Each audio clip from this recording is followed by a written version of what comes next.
அடுப்பை பற்ற வச்சுருங்க. நம்ம முருங்கைக்கீரை சூப்பு பார்க்கலாமா எப்படி பண்ணுறதுன்ட்டு. அடுப்பை பற்ற வச்சுருங்க. எண்ணெய் ஊற்றி ஒரு 1.5 ஸ்பூன் ஜீரகம் போடுங்க.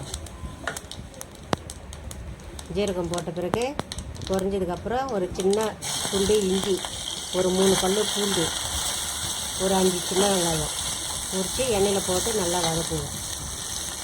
அதை வதங்கினதுக்கப்புறம் ஒரு தக்காளி அதை சின்னதாக கட் பண்ணி அதையும் சேர்த்து வதக்கணும். நம்ம பண்ணுறோன்னா கடுகு, காஞ்ச மிளகாய் இது ரெண்டும் சேர்க்கக்கூடாது.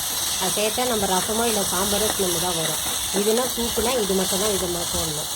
போட்டு இது வதங்கினதுக்கப்புறம் முருங்கைக்கீரை அலசி வச்சுக்கிறோம். காம்போடு போட்டோம்னா தான் அது நம்ம கைக்குள்ள நரம்பு, எலும்பு எல்லாத்துக்குமே நல்லது. அது இரும்பு சத்து இருக்குது. அதை போட்டு நல்லா கொஞ்சம் நேரம் வதங்கட்டும். வதங்கினதுக்கப்புறம் நல்லா அதை நல்லா வதக்கி விடுங்க. நல்லா கீழே மேலும் தக்காளிலாம் மேலே வர மாதிரி நல்லா ஃபுல்லாக நல்லா வதக்குங்க. கொஞ்சம் நேரம் ஒரு 2 நிமிஷம் நல்லாவே வதங்கிட்டோம். நல்லா வதங்கி விட்டு நல்லா வதங்கிடுது பாருங்கள். நல்லா சின்ன எவ்வளோ சுருங்கி போயிருக்குது நல்லா வதங்கி. அதுக்கப்புறம் ஒரு ஸ்பூனு ஒரு 2 சிட்டிக்கு அளவுக்கு ஒரு மஞ்சத்தூள் போட்டு நல்லா கொஞ்சம் நேரம் வதக்குங்க.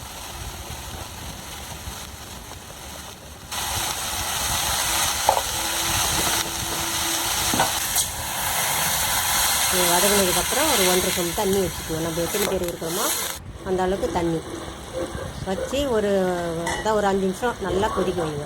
5லேருந்து ஒரு 15 நிமிஷம் நல்லா கொதிக்க விடுங்க. தக்காளி பூண்டு எல்லாம் நசுங்க. இப்போ இறக்கி நம்ம வடிகட்டிக்கலாம்.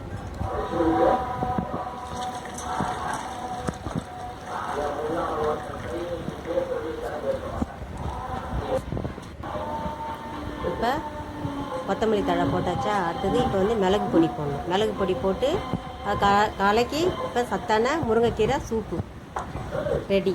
இப்போ இந்த மழை காலத்துக்கு ரொம்ப நல்லது உடம்புக்கும்.